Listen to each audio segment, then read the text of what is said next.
सन 1904 New York शहर के Manhattan adventure society की एक बिल्डिंग में अचानक से धुआं निकलने की वजह से फायर डिपार्टमेंट के लोग वहां कमरे में फंसे लोगों को बचाने के लिए दरवाजा तोड़कर जैसे ही अंदर का नजारा देखते हैं वो सब हैरान हो जाते हैं, क्योंकि जुलाई की भरी गर्मियों में सब कुछ जमा हुआ मिलता है। साथ ही उन्हें वहाँ एक रहस्यमय महिला प्राचीन पीतल का कवच पहने अपने हाथों में एक पीतल का गोला पकड़े बिना जमी हुई मिलती है। उसकी आंखें खुलते ही बर्फ से जमे सारे लोगों के सर फट जाते हैं और उस पीतल के गोले में जिस पर कोई पौराणिक भाषा लिखी थी उसमें एक प्राचीन भूत कैद हो जाता है। इस घटना के कई दशकों बाद वही न्यूयॉर्क शहर में फीबी अपने भाई ट्रेवर, क्लास टीचर गैरी और अपनी माँ कैली के साथ शहर में हंगामा मचा रहे एक सीवर ड्रैगन के भूत को पकड़ने के चक्कर में शहर का काफी नुकसान कर देते हैं। हालांकि वो लोग अपने गैजेट से उस भूत को बोस ट्रैप में कैद कर लेते हैं। अब शहर में हुए इतने बड़े नुकसान की वजह से मेयर वाल्टर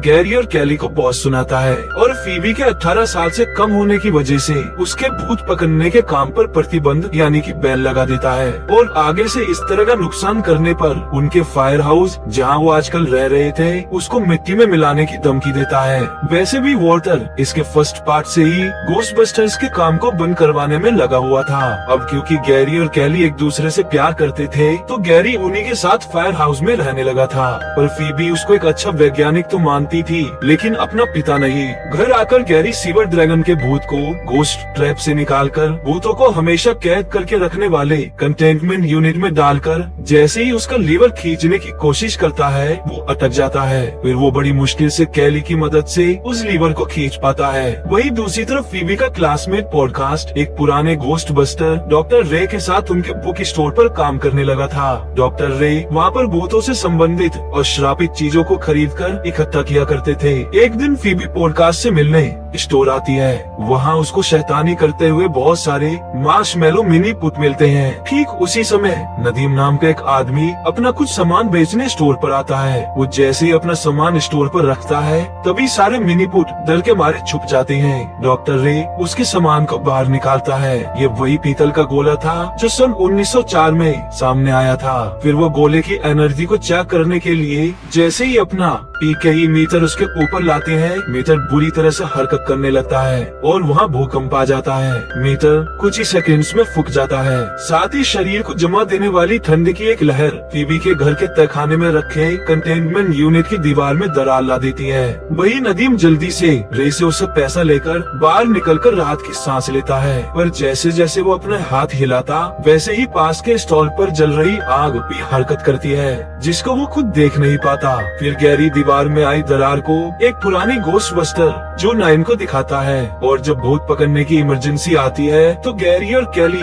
फेबी को अपने साथ नहीं ले जाते। फेबी को बहुत अकेलापन महसूस होता है तो वो अपना चेस बोर्ड लेकर एक पार्क में आकर बैठकर जैसे ही अपनी चाल चलती है तभी एक लड़की मेलोडी की आत्मा उसके साथ खेलती हुई बताती है जब वो 16 साल की थी तब एक हादसे में वो अपने परिवार के साथ जलकर मर गई थी और जब तक वो अपना एक अधूरा काम पूरा नहीं कर लेती वो यही रहेगी। वो दोनों एक दूसरे की अच्छी दोस्त बन जाती हैं। अगली सुबह जोनाइन डॉक्टर विंगस्टन और लार्स को दरार चेक करने के लिए फायर हाउस लाती है। उसमें से आई आवाज उनको भी चौंका देती है। असल में वो कंटेनमेंट यूनिट फीबी के नाना ने ही बनाई थी तो वो उसका ब्लूप्रिंट खोलकर चीजों को समझने की कोशिश करते हैं और वो देखते हैं ये तकनीक पुरानी हो चुकी है और कभी भी खराब हो सकती है। तभी डॉक्टर विंगस्टन उनको बताता है इसी बात को ध्यान में रखकर हमने पहले ही इसका इंतजाम कर लिया था और वो उन सबको लेकर अपने प्राइवेट पैरानॉर्मल रिसर्च सेंटर ले आता है। वहाँ उनके पास भूतिया पेड़ पौधे और भूतिया म्यूजिक पर रिसर्च करने वाले विशेषज्ञ भी थे।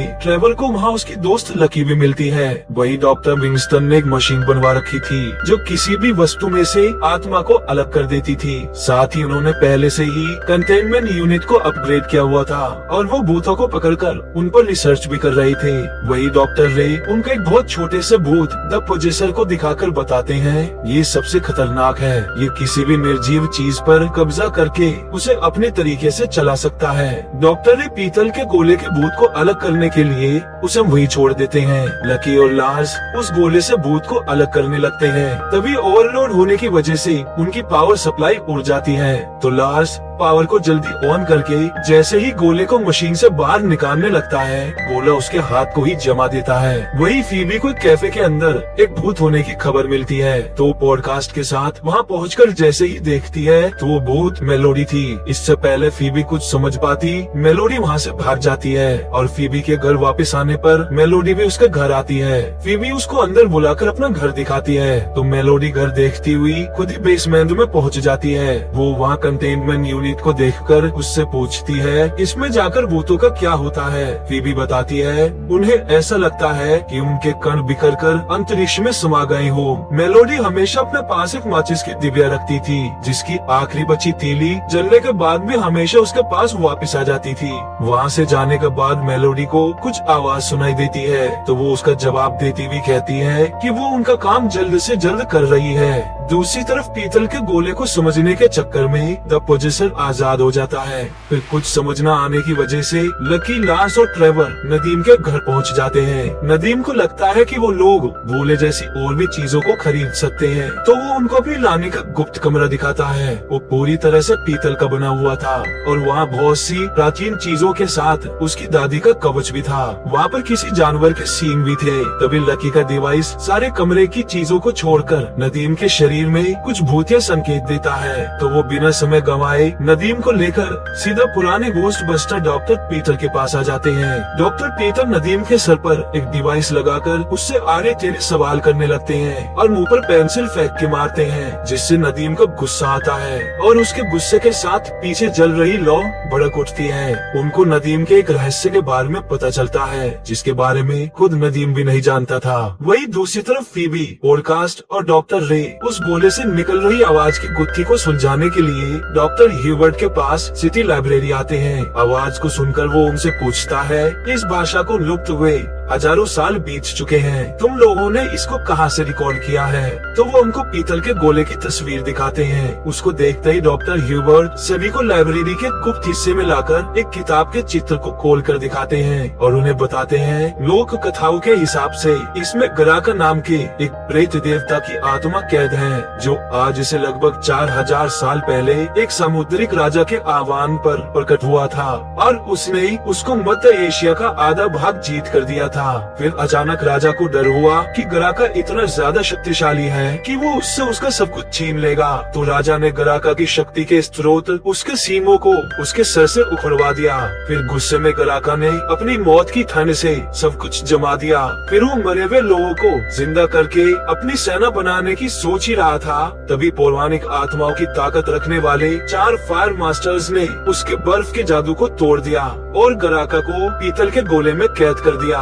लेकिन 1904 में कुछ अमीर बेवकूफों ने मैनहट्टन रिसर्च सोसाइटी बनाई और जब उन्हें पीतल का गोला मिला तब उन्होंने ही संगीत बजाया, जिससे भरी गर्मियों के दिनों में वहाँ कमरे में मौजूद सारे लोग जमकर मर गए। तभी द पोजेसर फोनोग्राफ पर बज रहे सिलेंडर को एक बैग में डालकर वहाँ से भागने लगता है और लाइब्रेरी के बाहर आकर एक पत्थर के शेर को पोजेस कर उन पर हमला कर देता है। तो फीबी अपनी प्रोटोगन से उसके टुकड़े कर देती है। द पोजेसर मौके का फायदा उठाकर वहाँ से भाग जाता है, लेकिन पुलिस वाले फीबी को इस हरकत के लिए पकड़ लेते हैं। तभी पुलिस स्टेशन में मेयर वॉल्टर आकर कहता है फीबी तुम्हारा बहुत धन्यवाद, मैं पिछले 40 सालों से इसका इंतजार कर रहा था और आज से मैं घोस्ट बस्टर्स को बैन करता हूँ और कल सुबह तुम्हारी फायर हाउस की कुर्की की जाएगी। उसके बाद अपनी माँ से बदतमीजी से बात करने के लिए गैरी फीबी को डांट देता है। उसके बाद वो लोग फायर हाउस आते हैं। वहाँ नदीम, लकी और लार्स उनका पहले से ही इंतजार कर रहे थे। कैली देखती है कि पुलिस वालों ने नोटिस के साथ उनके घर का ताला लगा दिया है। फीबी ताला तोड़ती है। अंदर जाकर उन्हें पता चलता है कि पुलिस वाले उनके सारे गैजेट्स भी ले गए हैं। अब डॉक्टर रे नदीम को उसकी सच्चाई बताते हैं कि उसकी दादी पीतल के गोले की रक्षक थी और अब क्योंकि उनके वंश में तुम ही आखिरी हो तो अब तुम फायर मास्टर हो और तुम्हारा परिवार हजारों सालों से लोगों लोगों को शैतानों से बचाता आया है। फिर वो उसके आगे लाइटर जलाकर इशारे से पास ही रखी मोमबत्ती को जलाने के लिए कहते हैं। नदीम इसे मजाक समझता है और जैसे ही लो को इशारा करता है तो लो उसी दिशा में मुड़ जाती है। ये देखकर वो खुद ही हैरान हो जाता है। वही दूसरी तरफ दुखी और अकेली फीबी अपने चेस बोर्ड को लेकर मेलोडी से मिलने वापस पार्क आती है। फिर वो मेलोडी के साथ घूमती हुई उससे कहती है कि मैं साइंस एक्सपेरिमेंट के थ्रू कुछ देर के लिए अपने शरीर से अपनी आत्मा को अलग कर सकती हूँ। और फिर मेलोडी को लेकर लैब आ जाती है। वहाँ वो 2 मिनट का टाइमर लगाकर अपने शरीर से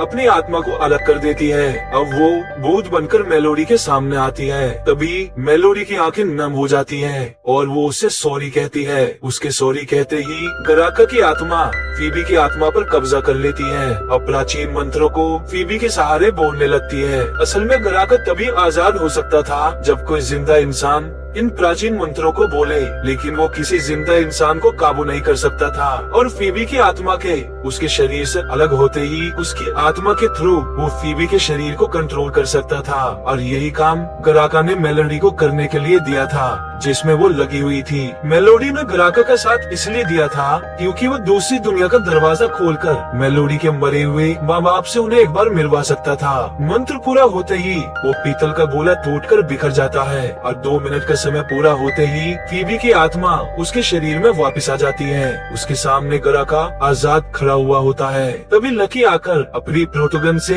उस पर हमला करती है, लेकिन गराका उसके प्रोटोन कणों को जमाकर प्रोटोगन को ही खराब कर देता है और वहाँ से चला जाता है। अब पूरी टीम के घर वापस आने पर वो लोग उन्हें सारी बात बता देते हैं। इतने में गराका नदीम के घर पहुंचकर उसकी दादी के कमरे में रखे सींग निकालकर वापस अपने सर पर लगा लेता है। वो सींग किसी जानवर के नहीं बल्कि उसी के थे। उसकी ताकत वापस आते ही वो पूरे शहर को जमाना शुरू कर देता है। दूसरी तरफ हरी सबको बताता है कि गराका अब हमारे कंटेनमेंट यूनिट के अंदर बंद भूतों को निकालकर अपनी सेना बनाने के लिए यहाँ आता ही होगा। तो वो लोग गराका को रोकने के लिए अपने सभी गैजेट्स निकालकर तैयारी शुरू कर देते हैं। लेकिन तभी फीबी को एक आइडिया आता है। वो अपने प्रोटोगन के हर एक हिस्से पर पीतल की परत चला देती है, क्योंकि पहले भी गराका को पकड़ने के लिए पीतल का इस्तेमाल किया गया था। अब नए और पुराने घोस्टबस्टर्स की टीम गराका से लड़ने के लिए तैयार हो जाती है, लेकिन द पोजेसर चीजों में घुसकर उन सबको परेशान कर देता है। और फिर वो जैसे ही ट्रेवल पर प्रोटोगन तान कर चला देता है, तभी नदीम अपनी ताकत से प्रोटोगन से निकलने वाली लेजर की दिशा मोड़कर ट्रेवल को बचा लेता है और पॉडकास्ट उस गन को तोड़ देता है। वही पूरे शहर को जमाकर गराका फायर हाउस आता है। वहाँ सबकी प्रोटोगन उसके आगे फेल हो जाती है।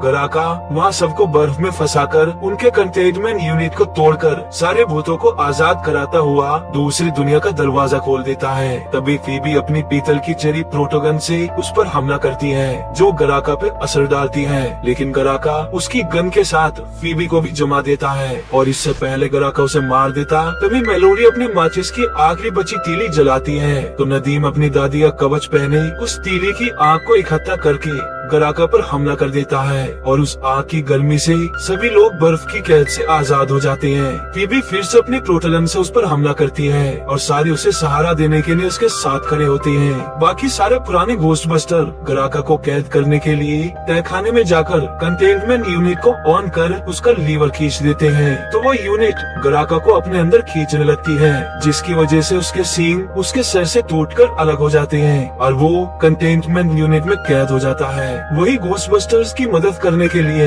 मेलोडी को मुक्ति मिल जाती है। वो अपनी याद के तौर पर अपनी माचिस फीबी को देती है और उसकी आत्मा के कण अंतरिक्ष में समा जाते हैं। फिर पूरे शहर की बर्फ पिघल जाती है। मेयर वॉल्टर फिर से उन्हें वहाँ धमकी देने आता है, लेकिन वहाँ मौजूद सभी जनता का सपोर्ट देखकर उसको उन पर से बैन हटाना पड़ता है।